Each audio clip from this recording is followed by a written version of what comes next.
Good morning. Thanks again for the invitation.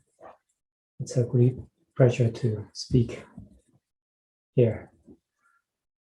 Okay, so I'm going to talk about some of the recent developments in discrete conformal geometry. This is a joint work with David Gu, Stony Brook, Jin Song, in Tsinghua University, and Tianqi Wu at Harvard. So let me begin by recalling the concept that I mentioned earlier. So we are focusing on polyhedral surfaces. These are surfaces which are flat cone metrics on a surface S. Here is a surface S, and V is a discrete set of points considered as cone points, contains all cone points. So these are the polyhedral surfaces, or even many of the 3D scanned surfaces nowadays. And these surfaces are obtained by isometric gluing of Euclidean triangles along their edges. So you can always chop this surface into a collection of Euclidean triangles. And this is one way of representing them. And if we represent them in this way, there is a natural triangulation, underlying triangulation for the polyhedral surface. And we can code the metric by the edge length. And so L stands for the length of an edge. You can recover the polyhedral surface by knowing the triangulation and also the length function, so we can completely recover it.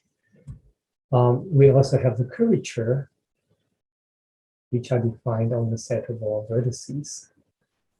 And at a vertex V, it's equal to 2 pi minus the sum of the angles at that vertex.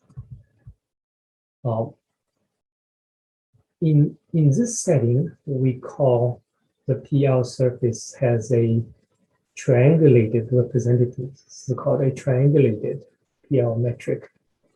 And we say this triangulation is Delaunay if for every edge we see in your triangulation, the sum of the two angles facing it, say A and B, is amongst pi.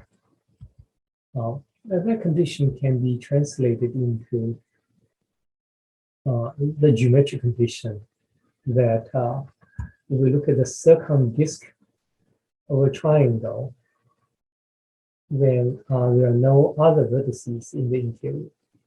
So all vertices lies outside of the circumdisk of every triangular face. And in reality, you lift everything within this one and make this judgment.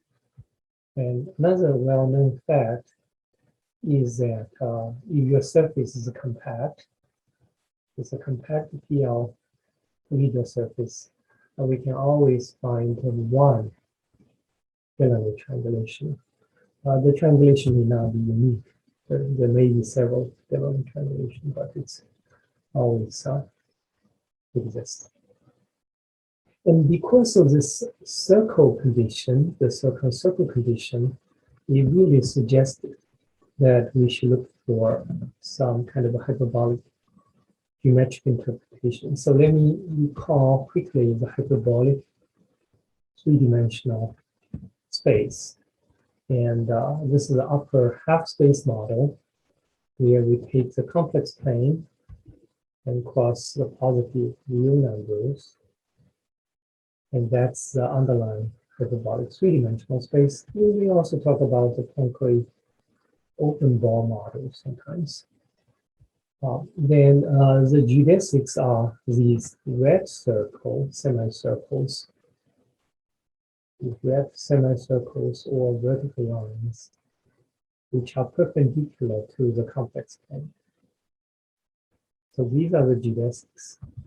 And the totally geodesic planes in this model are either vertical planes or semi-sphere perpendicular to the complex plane.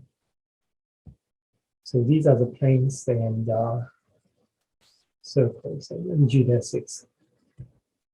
And one thing which will play a role in our later discussion is ideal triangle. So you take 3 points, A, B, C, in a complex plane, and you look at the convex hull of the 3 points. In hyperbolic 3-dimensional space, there will be 3 geodesics of these 3 green curves, circles, perpendicular to the complex plane, and then this is called an ideal triangle. And the convexity of the hyperbolic space is defined as follows. And so I will focus on those points. Point set X, which lies in the infinity of the hyperbolic space. So the usual way of producing convex hull is you take half plane containing the set and look at all the intersections of these half planes, and that in the end will be the convex hull. But we can also talk about removing half spaces in hyperbolic 3-dimensional space, missing your set and just keep removing it. And what's left will be the convex hull. So this is a viewpoint which we're going to take. So here is a picture. Here, X is a, say in this picture, is a discrete set of points in the complex plane. And I like to construct the convex hull of X in hyperbolic 3-dimensional space. And the way that we do it is to take a maximum circle, or really a circle missing X, and then we look at the half space determined by this disk and remove it. And so you keep removing it, what's left is a convex hull. The convex hull is now the space above these bubbles. The boundary of the convex hull is this convex surface, which generically will be a union of ideal triangles. So that's a convexity in hyperbolic space. And the last thing, which is well known, is that you take a rigid motion in a complex plane, and that motion extends naturally to the upper half space. And that motion is going to be an isometry of the hyperbolic 3-dimensional space. For instance, you do a horizontal translation, or you do a rotation. These are hyperbolic isometries. And how is this related to our previous definition of vertex scaling? And so let me quickly recall, we defined, suppose I have a polyhedral metric whose length is given by L, and I have a function, really it's a scaling factor defined on the vertices, and then I produce a new function defined on the set of all edges by scaling. So the vertex scaling change is something like we started with a polyhedral metric, and we put some scalar at the vertices, and then we scale the length according to the vertex weight, and so we can do some stretchings and shrinkings of the metric, and that's a vertex scaling change of the polyhedral surface. And this is related to the cross ratio. So suppose we have a polyhedral surface. Here we have a quadrilateral, and I have an edge here, and it's adjacent to these four edges, L1, L2, L3, L4. Then the length cross ratio at the edge is L1, length of L1, length L3, divided by L2, L4. This is really the absolute value of the cross ratio of the four vertices here. And if you look at the length cross ratio, and I do a vertex scaling change. Say I take this vertex and put a scalar lambda to that, and scale the length of all edges by this lambda, then the length cross ratio does not change. Because here I have lambda here and the lambda here, these two cancel. So, so you see the length cross ratio is a quantity which is invariant under vertex scaling. And length cross ratio, on the other hand, is closely related to hyperbolic geometry in the following sense. So I give you any length cross ratio from this picture, then I can produce a unique isometry ideal quadrilateral in the hyperbolic two-dimensional space H2, so that the shear coordinate of this quadrilateral along the diagonal here, the shear coordinate is basically the sign, the distance between these two tangent points. The length cross ratio is equal to the exponential of the shear coordinate. And so it tells you that there is a relation between vertex scaling invariant and hyperbolic geometry. And so I'm going to give you the new definition of discrete conformality using this new definition. This is, in fact, a better geometric definition. The one that I mentioned earlier is more combinatorial and it's easier for programming, but this is a better understanding conceptually. So, so suppose I have a polyhedral surface like this.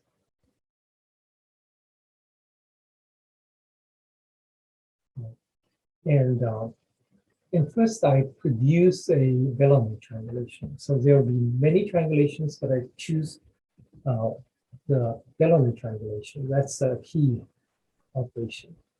So you can now decompose the polyhedral surface into a collection of Euclidean triangles, and the surface is obtained by gluing these Euclidean triangles by isometry along parallel edges. So this F here stands for a isometry between two edges.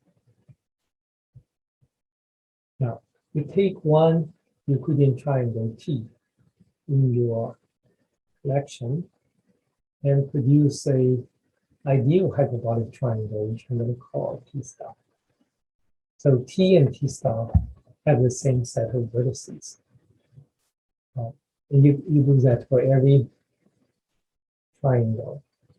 Now, if S and T are two triangles in the collection which are glued along their edges by a Euclidean isometry F. So F is some kind of translation cross rotation. Then this Euclidean isometry F extends to naturally to a hyperbolic isometry in the hyperbolic three-dimensional space. And this is going to glue the corresponding edges of the ideal triangle S star and T star. So we perform this construction for all these collection of triangles, and that will produce a hyperbolic metric I'm going to call D star on the punctured surface. So from the Euclidean polyhedral surface, I produce a hyperbolic punctured surface. And this D star is one that plays the key role. So our definition, this is the equivalent definition of discrete conformality, is that two polyhedral metrics D1, D2 on your surface are discrete conformal if the associated hyperbolic metrics are isometric, and because and the isometry has to be homotopy to identity, which is a necessary condition to keep tracking and marking.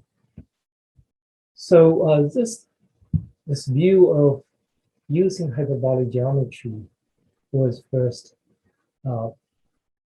observed by Bopenko, Pinkau, and Springborn in their work. But just like vertex scaling, both vertex scaling and this work of Bopenko miss the Delaunay condition. So, so it is really the Delaunay condition that plays a key role to make everything triangulation dependent. So let me give you an example of this hyperbolic metrics associated to a Euclidean polyhedral surface. The first example is I have the complex plane C, and B is a discrete set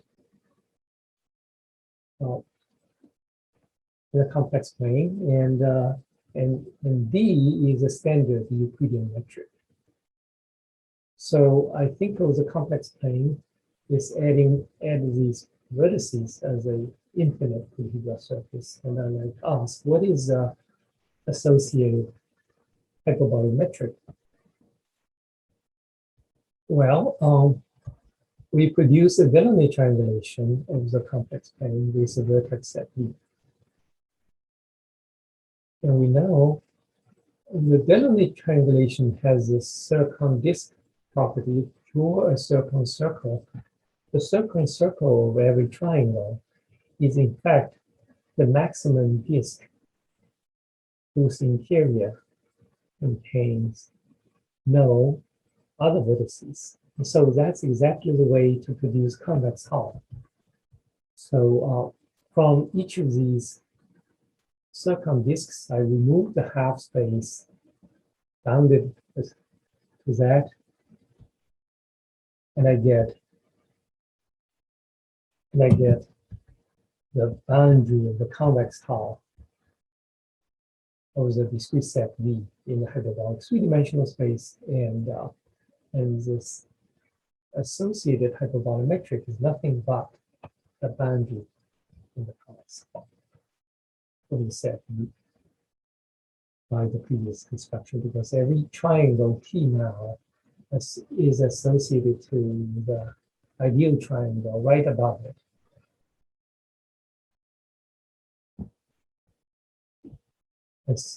So what is the rule the Delaunay condition played here? Well, it implies this D star is independently towards the triangulation. Basically, what we can do is that you may just start with this discrete set V and define the associated hyperbolic metric to be the boundary of the convex hull. And that's the discrete conformal class. So this picture tells us that discrete conformal geometry is really the convex hull geometry in hyperbolic three-dimensional space. And also, the Delaunay triangulation can be recovered from the boundary geometry in the convex hull. So you can recover the Delaunay triangulation from hyperbolic convex hull. And so the theorem that I mentioned earlier, I'm going to put it in a simpler form, is I give you any polyhedral metric V on a closed surface with a collection of vertices. It's always discrete conformal to a new polyhedral metric of constant curvature. where the curvature now is 2 pi Euler divided by one of the vertices by the Euler characteristic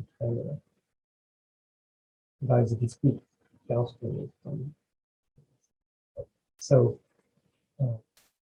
one way to illustrate it is you start with any polygonal torus, then I can find a unique smooth flat torus with a collection of points on it, so that the associated hyperbolic metrics are the same. And this is unique. So in this setting, as I mentioned before, this was first proved by philosophy in 2018, and we proved it for all cases. And in fact, we put a little more general form of discrete uniformization, and we can prescribe any curvature. Now, what happens when the surface is non-compact? So can we generalize this theorem to non-compact polygonal surfaces, especially simply connected ones? The main reason is, if you go back to the classical uniformization theorem, it's the key step in proving it is to prove it for simply connected surfaces. If you know the classical uniformization theorem holds for simply connected surface, it implies immediately that it holds for all surfaces. So let's address that issue. So from now on, I'm going to assume the surface S is non-compact and simply connected. The uniformization theorem says for any Riemannian metric V on the surface, and this Riemann surface is conformal to the complex plane or equivalences. So there are only two simply connected non-compact Riemann surfaces. So we conjectured in 2017 that there should be similar phenomenon for polyhedral surfaces. So the statement is every simply connected non-compact polyhedral surface is discrete conformal to, in fact, a unique complex plane with a discrete set of vertices in the standard metric, or the unidisc with a discrete set of vertices and the standard metric. So that's the discrete uniformization conjecture. Now, how do we define discrete conformal in the non-compact setting? And this is where the hyperbolic geometric set viewpoint kicks in. So, so on the right-hand side, this is the planes and open disks with a discrete set of points. Their associated hyperbolic metrics are the boundary, the convex half of the discrete set, as we have learned before. Now, on the left-hand side, we associated a hyperbolic metric to the surface. And it becomes, on the puncture surface, we have a complete hyperbolic metric with custom. So this association is natural. So the conjecture says any complete hyperbolic metric with cusp-band is isometric to a unique boundary of the convex. So that's the discrete uniformization conjecture. So at the moment, with Tianqi, we can show that the answer is yes. So there is always at least one such a discrete set of V, which is whose boundary is isometric too. the surface. The uniqueness is wide open. So these two discrete sets are unique is wide open. And this problem of giving even a metric and try to embed it into a space, the boundary of the convex hull is a standard Lie problem. So I'd like to tell you in the rest of the 25 minutes or so how the theorem is proved and how is this discrete uniformization conjectures related to some well-known problems in geometry. So let me begin with the curved circle domain conjecture. This is still open. And the conjecture says, I give you any open connected set of mica in the complex plane, then it is conformal to a circle domain.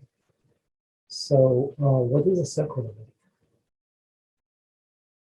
The circle domain is a domain whose boundary component are either circles or points. Or you can think of that as a complex plane with a closed set x removed, where the component of x, the connected component of x are either round disks like this or just the points. So these are the circle domain, and here is a conjecture. This is a very broad conjecture. There's no assumption on the topology of the domain. So what's known about the conjecture is Kerr himself proved it if the domain has finite domain. So if the domain has finite topology, they proved it. This implies the Riemann-Roch theorem. The boundary of the base, just over one. And then the breakthrough was made by Kerr and Schramm in 1993, and they proved that the Kerr conjecture holds for domains is countable in the boundary. So the only case which are left open are those uncountable set. So you take a Kendall set plus interval and put that set into a single connected domain. And these omegas should, according to the conjecture, to be conformal to a circle domain.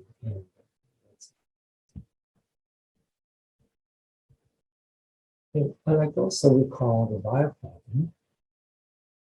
Our problem in the original form stated that if I give you a Riemannian metric of positive curvature of a two-sphere, then this metric is isometric to the boundary of a convex in Euclidean three-dimensional space. And this was solved.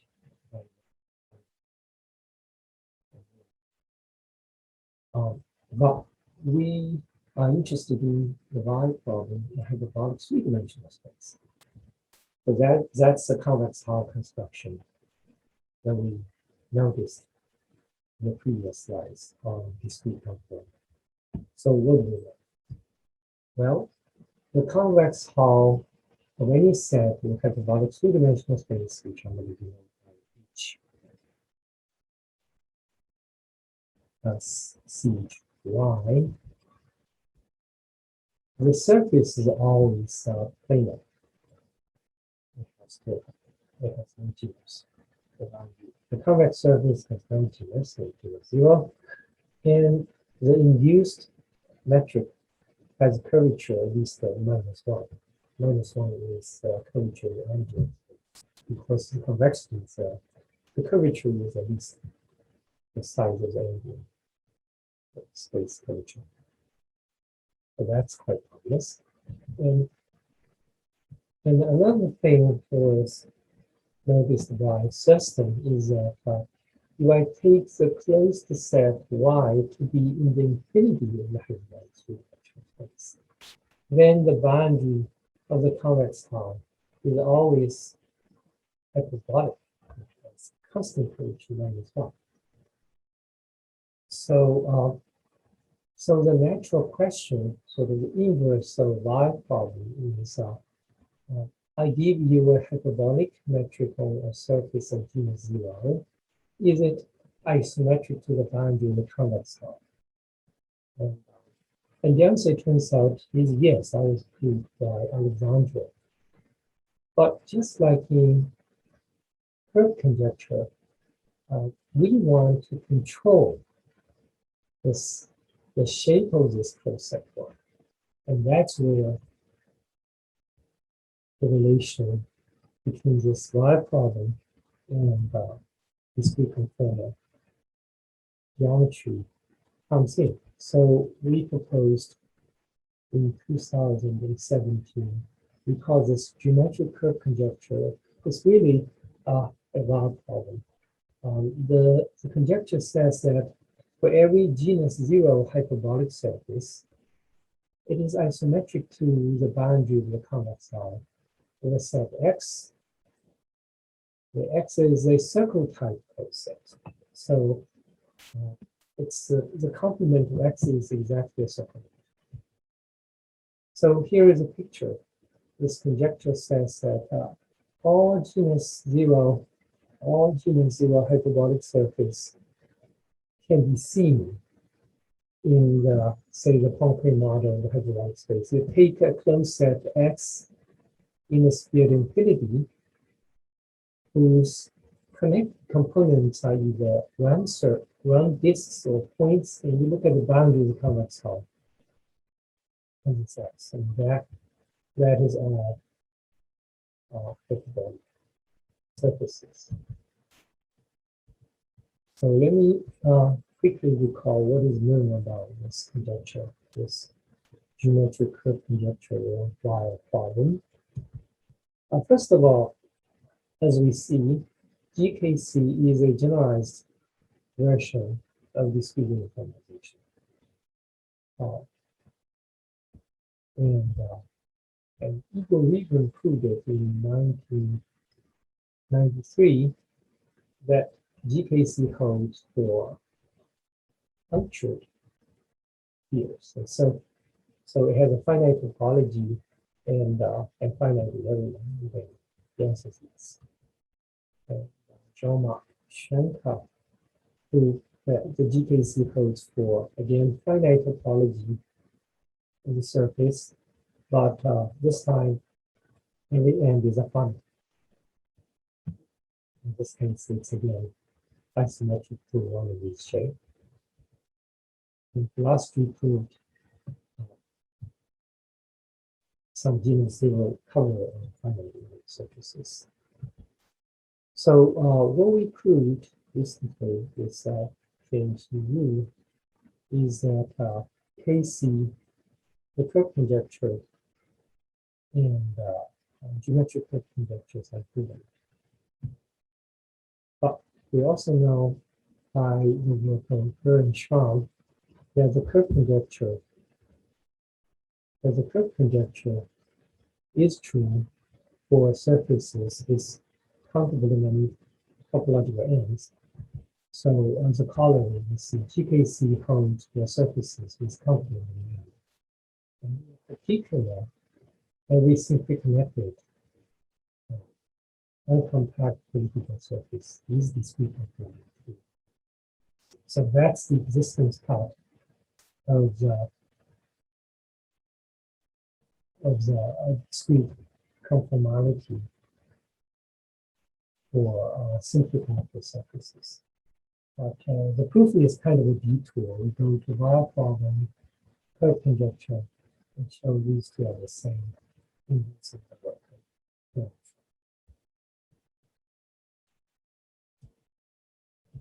Now, there is a uniqueness questions. So it's known that the uniqueness part of the curve conjecture is. But we propose that it may be true.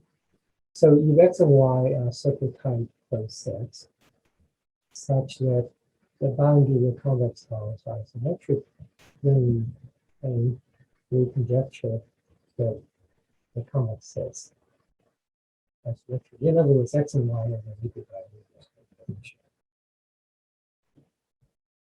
This is like Cauchy rigidity, right? We have two compact convex sets with isometric boundary then the two convex sets before by energy dimension. And so here is the simplest case of this conjecture, which is still open.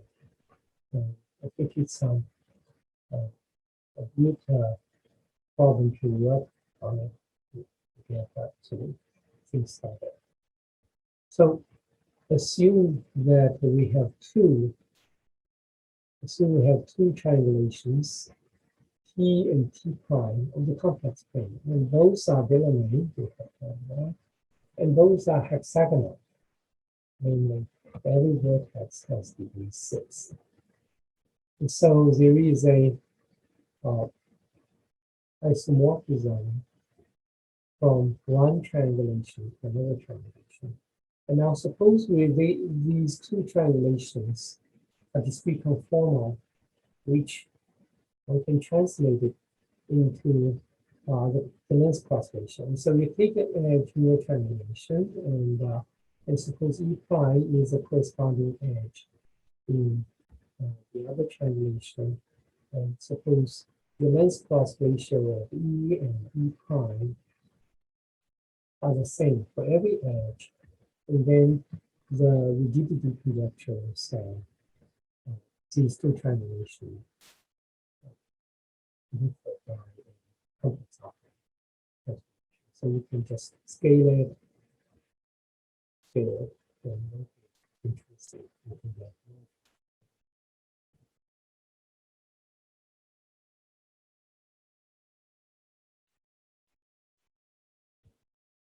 Okay, so in the rest of the 10 minutes or so, I'd like to tell you briefly how the proof of the theorem that the curve conjecture and the Y problems are equivalent. So it's getting a little bit technical, but I'd like to, since this is a research talk, I'd like to tell you a little bit about the technical details. So the goal is as follows. I give you a circle domain. In a circle domain, it has a Poincare metric. So the Poincare metric is a conformal metric, which is complete and hyperbolic. And I want to find another circle domain. So in the Riemann sphere, so that the Poincare metric is isometric to the boundaries of convex. So Y is a circle type curve set. The picture is something like this. I'm using the prime model, so yeah, hyperbolic space. This is supposed to be the open ball. I give you this X, which is a circle type curve set, and I consider the Poincare metric on it. And then I like to produce a new close circle type close set Y, and I look at the boundaries of convex side Y, and the boundary is isometric here with the Poincare metric. So, the proof is achieved by approximation. I take a sequence of closed circle type compact set Xn, which converge to X in Hausdorff metric really weak. So here this new set, it's a finite.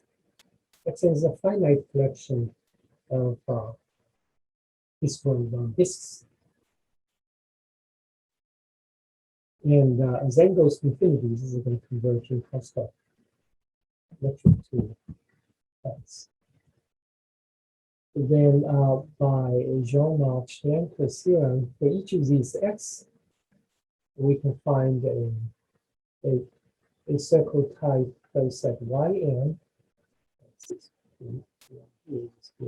here, such that the Poincare metric for xn and the boundaries of convex are Yn are the same.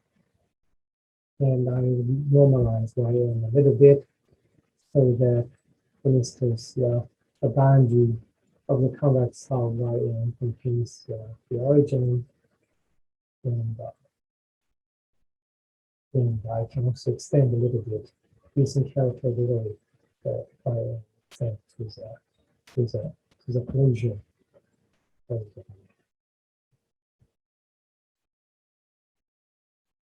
Now, by taking a subsequence, I can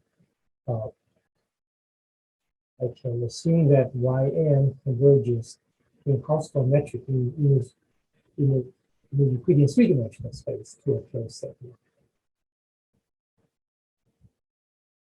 And it's a kind of a routine argument that we can show that if xn converges in Hausdorff metric to x, and then their associated Poincare metric converges uniformly in compact set. And also using the work of Alexandro, the boundary of the convex metric also converges. So we can show easily that the boundary, the Poincare metric is now isometric to the boundary of the convex hull in the set, which is just a closed set. So the key in this proof is based on the claim that I can control that every connected component of this limit set is a Hausdorff limit and component to Yn. Now, component to Yn by the construction of just a collection of disks or points, and you have a sequence of disks or points, and you look at the limit of that. It has to be either a point or a disk. Therefore, if you have the plane, then Y is a circle type concept, and that would be N. And the proof of the claim is based on this very technical key proposition. And the proposition is the following. If you look at these phi n, these isometries from the Poincare metric to the boundary of the convex hull here, and now I put the spherical metric in the Riemann sphere, and I put the Euclidean metric on the prime model. This is an equicontinuous family. As long as you have that, you can control the component convergence. So it will be the routine argument. So this is the key and the most technical part of the proof.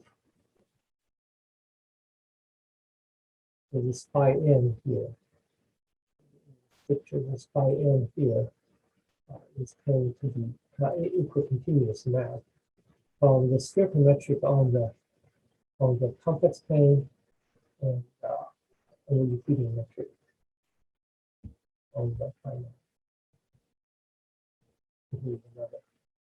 And the proof now goes between the Poincare models and the Klein models of the Hyperbolic space.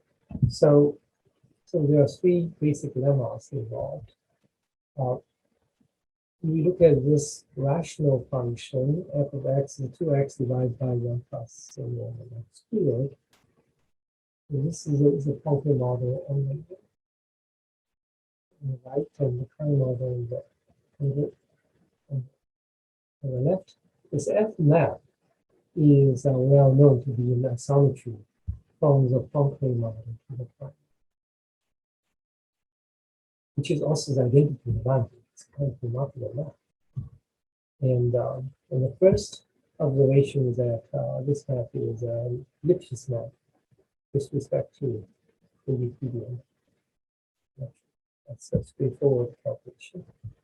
And the second is that's another quite interesting observation that you would take any convex surface in hyperbolic, concrete model in hyperbolic space. Yeah. Take any, then its Euclidean area is almost 16 pi. We conjecture the best constant, which is 8 pi, and we know 8 pi is optimum. So that's the second step. And then we derive the contradiction. So assuming it's not equicontinuous, and use a lemma 2 and 3, and that in the transboundary external lengths of pair families in the Riemann surface. So this was an extension of external lengths, the classical external lengths of curve family by Schwann. And this lemma 2 gives us really control of the length, and lemma 3 gives us control of the area. So that's what comes into the technical part of the proof. And so let me maybe just end the talk by recalling the external lengths. That's another really powerful conformal invariant in two-dimensional geometry. So so suppose you have a Riemann surface, and you have a family of curves, gamma in a Riemann surface. Then you can define the invariant of that by doing the following. You pick up any conformal metric, you take the metric on the Riemann surface, which defines the same notion of angles as a Riemann surface defined. So let's call this D prime. And then you can measure the shortest length curve in this gamma. So pick up the curve in the curve family, so give it impedance, and square it and divide it by the area of this conformal metric. And then look at the supremum over all such a conformal metric. This, by the way, by definition, it's a conformal invariant because you super all conformal metric. And this is an extremely powerful tool for one to derive estimate on the length of the areas. And combining these two simple observations, we are able to derive a contradiction. The other way around is essentially the same. We show the bar problem implies the curve conjecture. It's again using experiments. Okay, so I'll stop here, and I'd like to thank you for your attention.